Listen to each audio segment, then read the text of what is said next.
Hold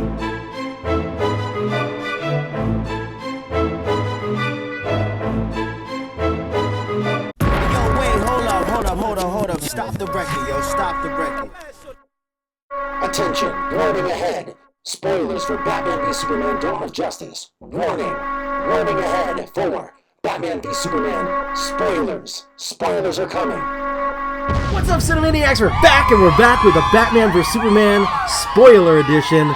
Yes, we're going to get into it finally. We haven't had the chance to really dive in and get into all the spoiler details. I know that Chadwick did his already. I'll put a little link up here. Chadwick's is about, it was him and 3 other people. I think it was Liz, Old School Wayne, DB8, and the Chad. All 4 of them talked about the movie in depth.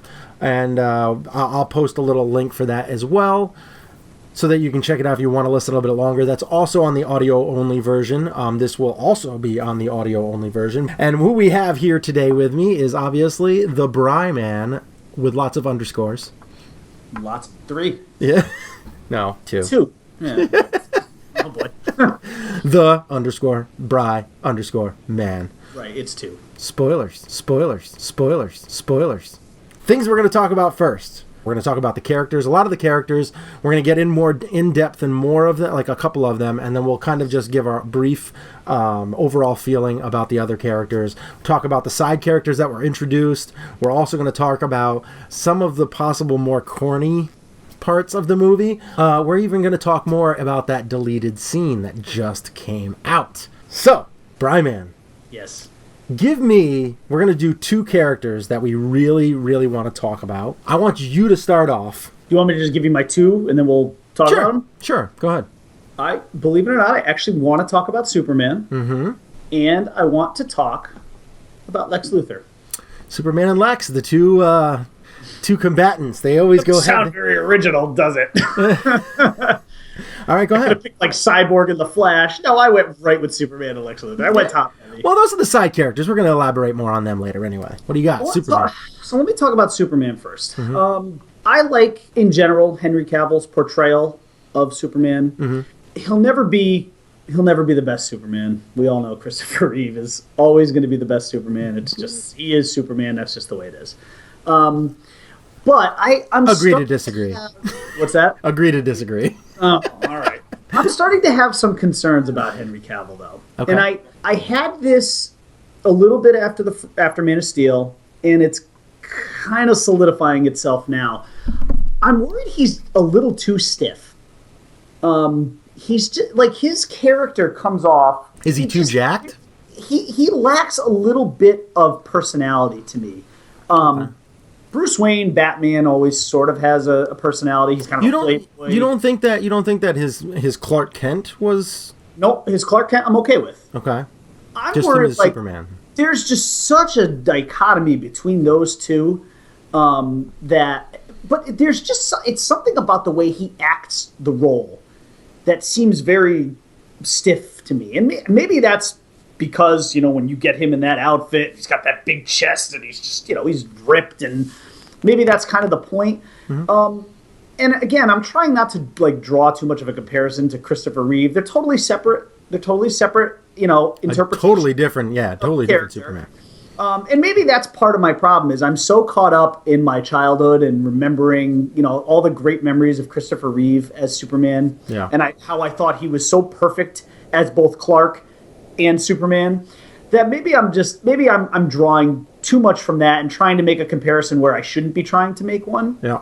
I still think he's good. I want him to lighten up a little. Yes, I like Superman character. I want him to lighten up just a little. He's just a little stiff for me. I like him I like him all, kind of, because this is something you have to. For me, he has to kind of take it all in. He is the most powerful being on the planet. I have to take this very seriously. If not, people are going to die, because not only will I not save them, but also I'm so strong, I can just kill whoever the hell I want. So I got to really focus and pay attention. I don't want him to be campy and comedic. I just, if this was a dial, I just want him to turn the notch once. Just a little looser. He gives you that smile from time to time, and, he does. listen, I'm kind of nitpicking a little bit because Yeah. I think his interpretation is very strong. And Okay. my God, if anybody ever looked the part, he does. He looks like Superman. It was funny. I was watching The Count of Monte Cristo earlier this week, Yeah. which I love that movie. Mm-hmm. There is a very young Superman in it.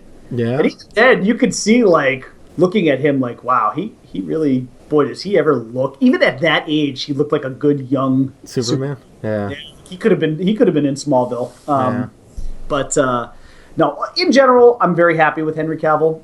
I just want to see a little less stiffness. All right. What about Lex? Resurrected? That will change. What about Mr. Luthor? So it seems like with Lex Luthor, this is very black and white. There's not a lot of gray area. I think people either loved the Jesse Eisenberg interpretation or hated it. Mm-hmm. I'm on the love side, and the reason why is because I believe Jesse brought a very original interpretation to this. He really made it his own. And again, it's easy to kind of like compare him to like either Hackman or Kevin Spacey, but he made this very different. He really very eccentric. Maybe some people thought he was a little over the top with the eccentricities, but I think after seeing the deleted scene, which I know we're going to talk about, that may play a little bit more into why he's kind of off a couple extra ticks. Right, and I think that, well, we can get into that. I mean, actually, we can just dive into that right now because, I mean, the deleted scene it's Lex Luthor. I think that really shows, because he went from, like, kind of a quirky character at the beginning to really, after going into that machine and, when he was on the ship. Dark and psychotic. Yeah, he turned, because he has all of this knowledge now from the ship because he's like, I want it all, and he got it all, and now that just flipped a switch, and now he's like, boom, he's nuts now.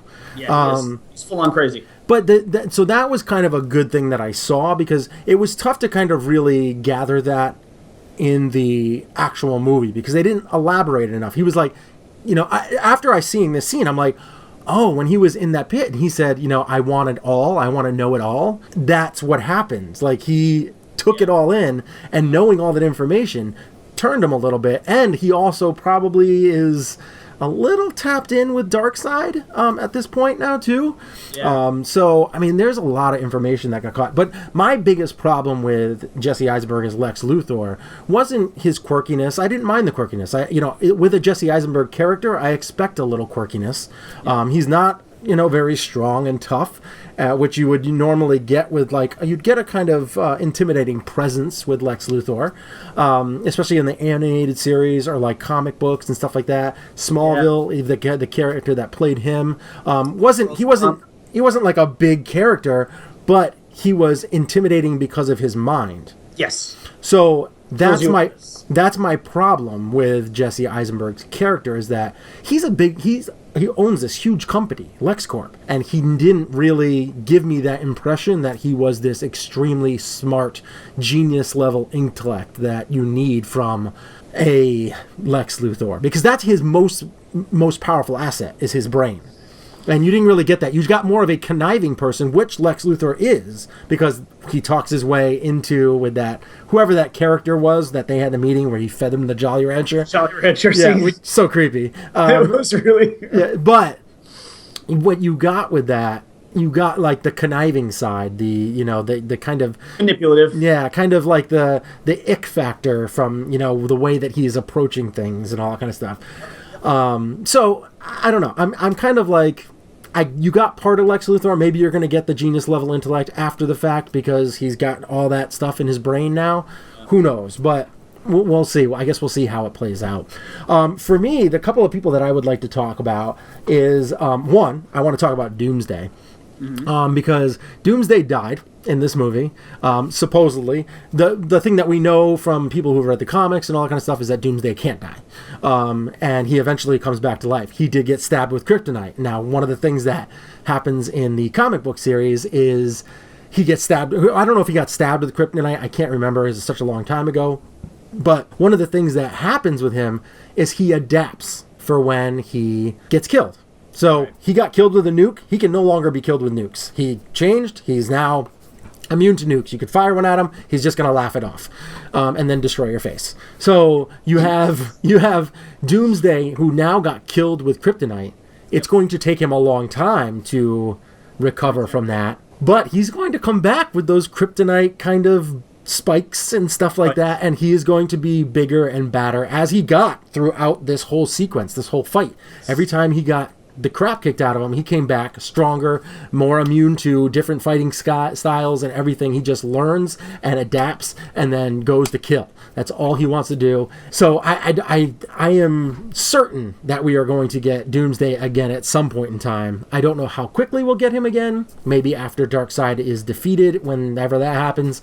I heard Brainiac might be in the next film. Who knows which way they're actually going to go about this, if they're going to prolong the Darkseid side of it, and then after Darkseid, or maybe Darkseid brings back Doomsday to kind of, who knows how it's going to go, but there's multiple levels. But I enjoyed Doomsday more than I thought I was going to. I enjoyed his regenerating, and when he dies, just brushing it off. And the thing that was a little kind of, they could have done a better job, was maybe on his face. The face, I had a little bit of an issue of. It did seem, especially when he was first born, it seemed a little almost like clay-like, like very smooth and all that kind of stuff, which is fine because they showed as he kept on getting killed, he started growing the spikes and all that stuff, and he was a much different looking character at the end of those fights than he was at the beginning. It's all very interesting to see it play out. I was very happy to see how the fight all brought them to all three of them together and took down this kind of big juggernaut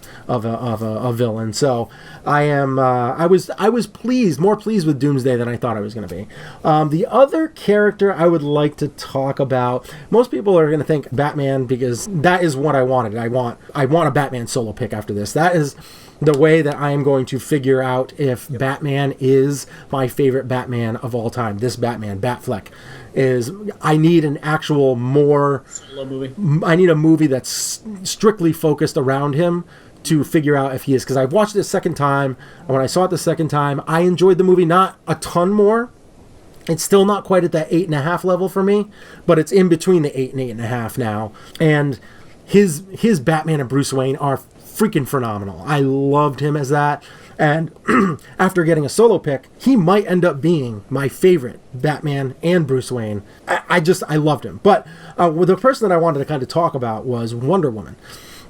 There's a couple of things about Wonder Woman in this movie. Like, I loved her in this movie. I thought that Gal Gadot did a great job portraying her, and I loved her score. Her score, when she came on, you get amped up when you hear Wonder Woman's score. It's so good. So there were so many good things about Wonder Woman. You didn't really need her in the film, but I'm glad she was there, and it actually makes me rest easier for the Wonder Woman solo pick that's coming out. I'm much less worried about it after seeing her in this film. I didn't see any bad acting. It wasn't great acting, but when she was Wonder Woman, and that battle sequence, when she attacks Doomsday and she gets like thrown, and she smiles. She kind of smiles, like, because she likes the rush from the war. She's like, this is a worthy opponent. Like, I'm gonna go and kick his ass. Like, she really enjoys that whole, just the thrill of the battle. She likes confrontation. Yeah, she likes the thrill of the battle. She even had that kind of back and forth with Bruce Wayne. And, I listened to a Rotten Tomatoes podcast recently where they kind of went into spoilers. Gray Drake, who is a amazing kind of like pundit just in general. She's very knowledgeable in all things movies. But one of the things that she said was about the interaction is that, Wonder Woman's here and she's all powerful and she can do all this stuff, but she can't break the code of what that just sets us back. Like, she's not that strong. She can't break the code from that thing that she stole from Bruce Wayne. She can't crack it and get the picture out of there. And the one thing that I want to say about that is that's not saying that she's not a great hacker. She's not this genius level intellect that can go into a computer and break the code. She is not Bruce Wayne. That is Bruce Wayne's, and that's what you're seeing. You're seeing how Bruce Wayne's biggest strong suit is his brain. Yep. And now he can go in and crack this because nobody else can. Right. He is the one that goes in and breaks the code. Yeah. She can't do it. That's not her strong suit. She is a warrior. She's not the genius level intellect that Bruce Wayne is, and that's what they wanted to showcase there. I loved Wonder Woman. If I had to go in Lex Luthor, after seeing this scene, I'm a little more on board and figuring out his thought processes as he went on. After seeing the deleted scene, Alfred was great. I loved his back and forth with Batman. And then also, Superman, I actually felt that they kind of not necessarily washed over him a little bit in this movie, because they had to tell stories of 2 different characters, actually 4 different characters, with Doomsday, Lex, Wonder Woman, and Batman. So they weren't able to really dive into him, but I still felt like the internal conflict that he had, by being this super being, by going to try and save people, some people love him for who he is, some people hate him for who he is, and it's just, there's so many different back and forths between his character. I can see why he's not so lovable and laughy all the time, but we'll see. Who else? What did you think of Wonder Woman, Batman, Alfred, Doomsday? So, Wonder Woman, I was very pleasantly surprised, because when I first saw the trailers, I wasn't that high on Gal Gadot. I was actually more worried about her figure more than anything else. I thought she was just too thin. Yeah. She almost seemed frail to me. But then seeing her kind of in the costume in the battle changed that for me. Yeah. She actually, as far as most pleasant surprises from the movie, she would probably be it. Alfred, at this point, Jeremy Irons, I think, is maybe the best Alfred. I agree. And I love Michael Caine. Yeah. Love Michael Caine. But I think Jeremy Irons was perfect. Yeah. Perfect. I already talked about Superman. Listen, Batfleck. Yeah. Going in, I looked at Ben Affleck and I said, well, that's Bruce Wayne, and so he's going to nail that part. Mm-hmm. How's he going to... And to me, that's the harder part, because I think it's easier for the guy in the suit to do that. I mean, there's always a lot of CGI that goes on there, but as far as his fight scenes and stuff like that, he seemed very mobile to me. I think I really loved the scene where he comes up through the second floor there. Yeah. Beats the tar out of those guys. Dude, that scene was... I mean, all of his scenes, even the one at the very beginning when he's kind of hanging on the wall. And that's cool. That was cool. I mean, that was really CG'd, because the way that he kind of got out and went up the... Yeah. But that scene at the end was so well. That was an amazingly well done choreographed fight scene. Affleck did fine. I was never worried about him from the casting from the beginning. I thought he would be solid all around, and I'm telling you, he is firmly the number 2 Batman for me. Again, see, I'm the way I feel about Christopher Reeve is the same way I feel about Michael Keaton. It's going to be really hard to supplant him. He was just so perfect in every way. And I think some of that is born from irony, because when you first heard that Michael Keaton was going to be Batman, you're thinking, wait a minute, Mr. Mom? Yeah. It's going to be Batman? Uh-huh. And he just killed that. He killed did. it. But Affleck is a really worthy, in my opinion, number 2 as far as Batman goes. Doomsday, I'm torn on Doomsday. Aspects of it that I liked, aspects of it that I didn't. I don't like him being born from Zod's body. I could have gone. I don't know that was necessary. I think it could. I think they were just trying to make it seem like they needed a Kryptonian, and this is what they were going to use. Yeah, I guess. I'll buy that. Just didn't seem necessary to me, and also, from what I understand, that's certainly not his origin in the comics, right? So, not from what I know. No. I don't get as pissed off about some of the there are obviously some fanboys out there that get really mad if things just don't stick to script with comics. I'm not one of those. I don't care if they take some liberties here and there. I just don't know that was necessary. From as far as Doomsday's look, I'm with you. I didn't like how he looked kind of when he was born, so to speak, but towards the end there, before he's killed, with the spikes growing out, the adapting to whatever weapon is sort of hurled his way, and you can see that he gets stronger from it, and he can fight it off, and he sort of regenerates in a different way, and his evolution is very quick.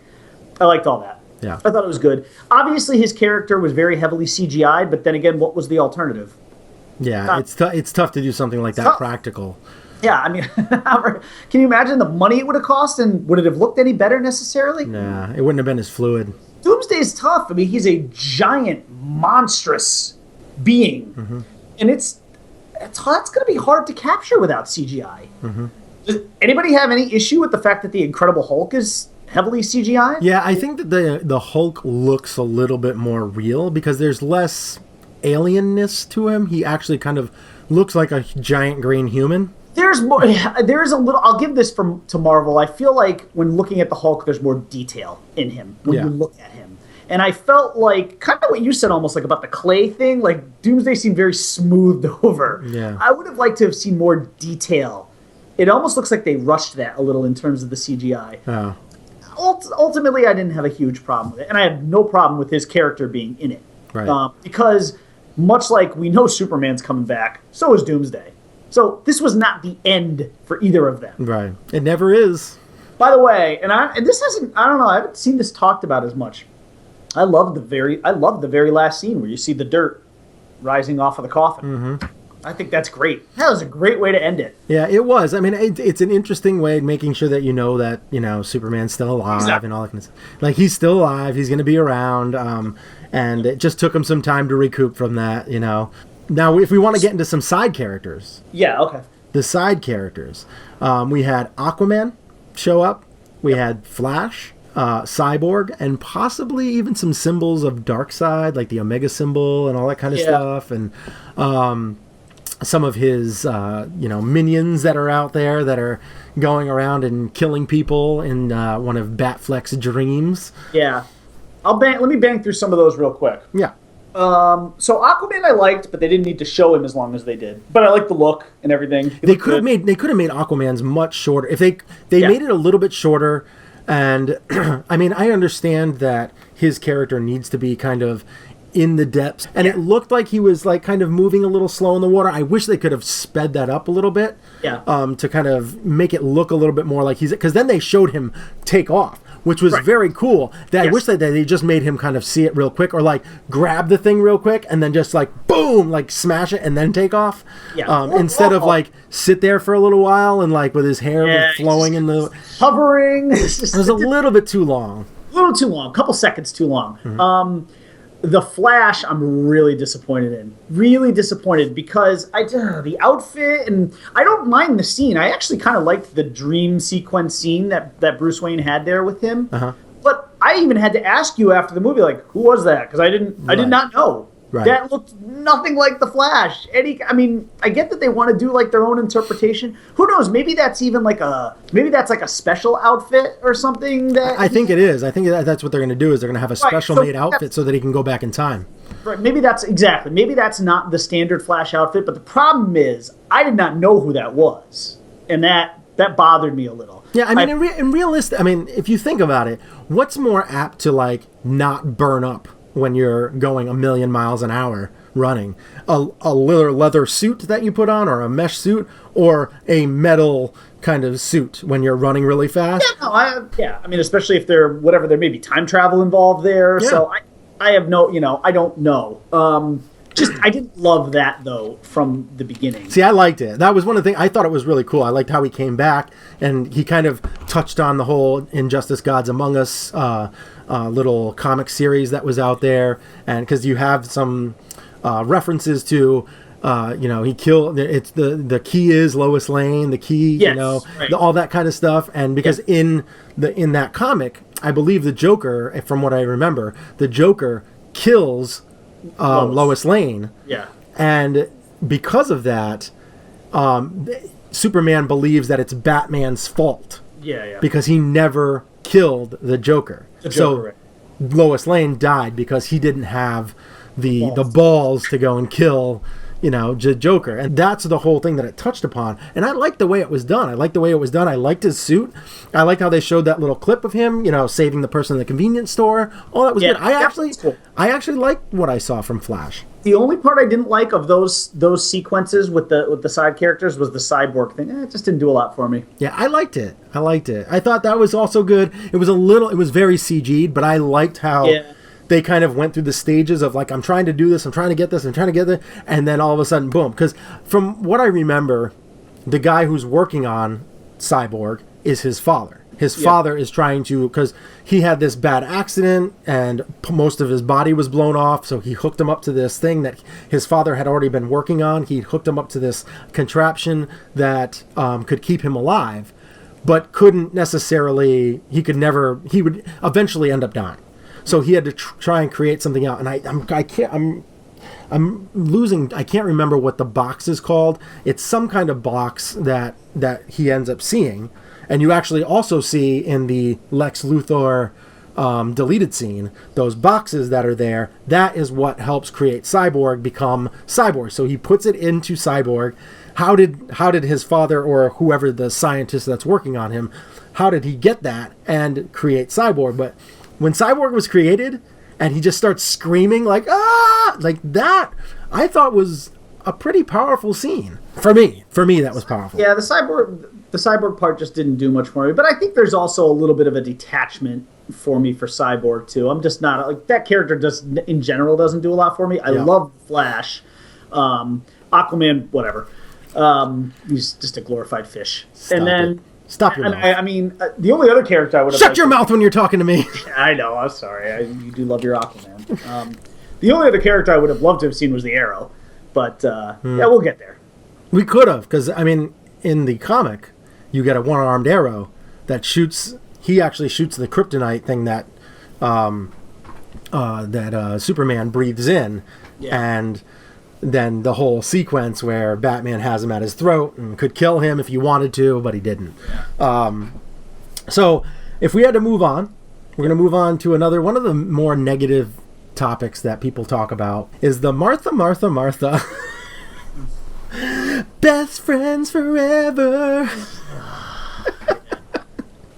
I agree that scene was pretty corny. And they could have done that so much better. Just by, instead of saying, save Martha, instead of doing that, be like, Bruce, my mother, he has my mother. Like something along those lines to kind of, and then him finding out, like, he has my mother, Martha, like, and like just all of those things kind of getting into, like, I can't let Superman's mother die. Superman kind of relaying that back to Batman as they're fighting, and it eventually just, Batman being, because they didn't give you enough in that scene to really kind of really pull at the heartstrings, which I think that you need.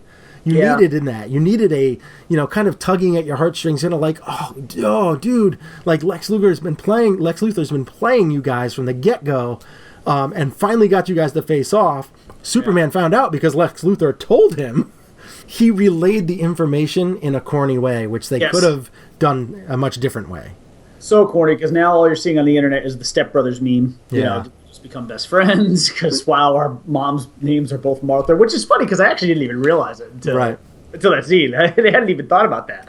I had two major issues with that scene. One, that the corniness, just that dialogue, the fact that the fact that their mothers have the same name is what brought them together. They were ready to kill each other, and it's, oh wow, your mom is named Martha, mine too. Shit, we're best friends. Yeah. And the other problem was, Lois, to me, did not need to be part of that scene. Lois Lane shows up everywhere. It's too much. Still, even in Man of Steel, it's like, randomly, she just shows up at the moments where she needs to go kiss Superman. Yes. She just shows up all the time. Yes, there's just some ill-placed scenes with her. And she's a witch. I like looking at Amy Adams. That's a pretty woman. I'm down. I love Amy Adams. But they need to pick their battles a little better with her. And where she's showing up, and I hate to sound like that. Make her a reporter. They need to make her a reporter, not so much a main character. This is gonna be one of those moments where your mom's gonna hate me again. But to me, like, when the guys are battling it out, man, Lois, you don't need to be there. Go report on something. Yeah. We don't need you there when Superman and Batman are kicking each other's ass. Then you have to come in and save your boyfriend. I mean, come on. Just let the guys kick each other's ass. Let them work it out. Yeah. You have to come in and save the day while Batman's got his foot on Superman's throat, and then she comes in, and I was like, oh, come on. And the Martha thing was just bad. There was a lot of corniness. No, but I'm not saying anything bad about Amy Adams' interpretation of Lois Lane. I actually think she's very good. They use her too much, I think, because she's such a big name. Yeah. Because she's such a big name and a talented actress, they just use her a little too often. And they're watering her down, and they're kind of oversaturating the movie with The her. character, yeah.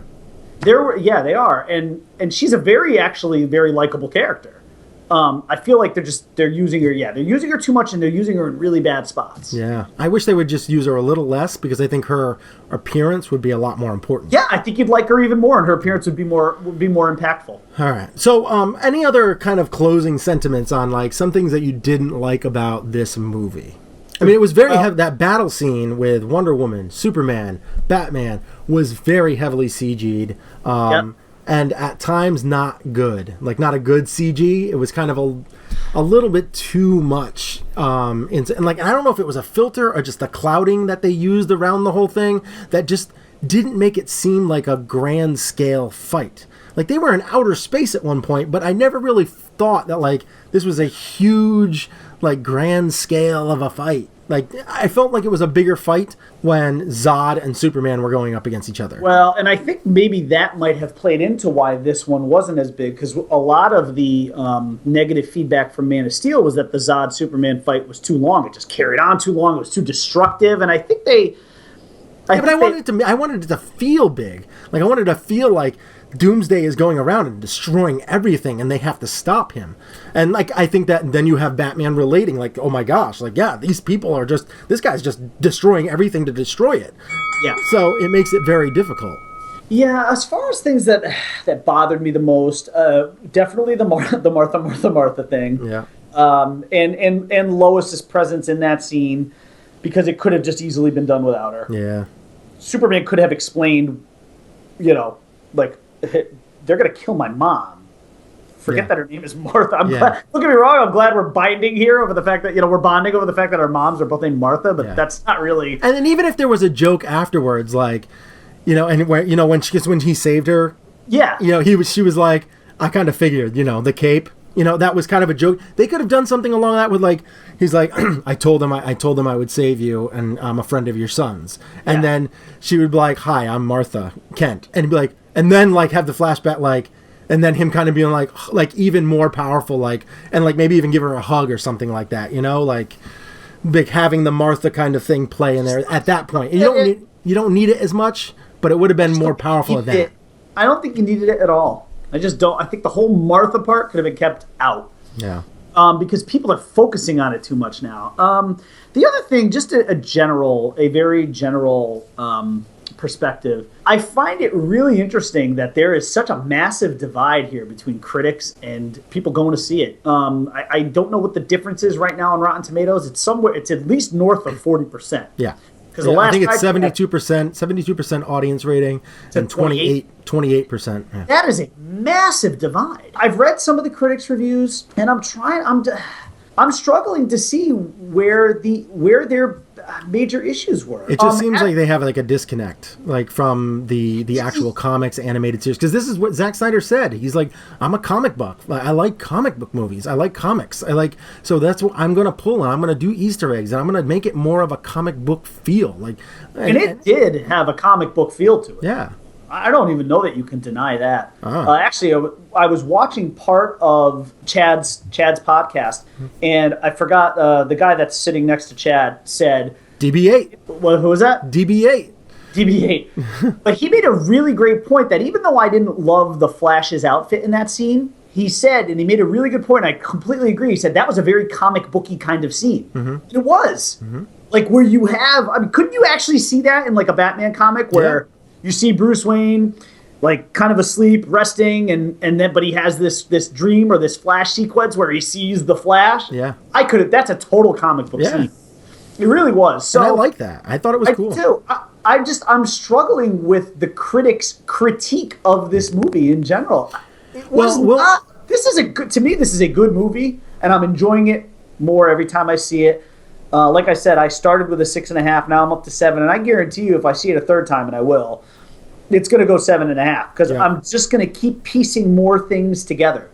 And the thing that I did not like that I told you about, which was that first half hour to 45 minutes where it jumps around a lot, that's actually making more sense to me now. And I think we're really going to get a lot. I mean, I think them dropping this deleted scene with Lex Luthor, I think that was smart on their part, for one, because it's going to get people to come back to the theater again this coming weekend. Yeah. Because they're going to be like, oh, now with that scene, I have to add that in my mind into the movie and see how it plays out. The biggest thing that I think we're really going to see with the Critic, because it made a crap load of money, but it also had one of the biggest drops from Friday to Sunday ever. Friday, Saturday, and that could have been due just to Easter.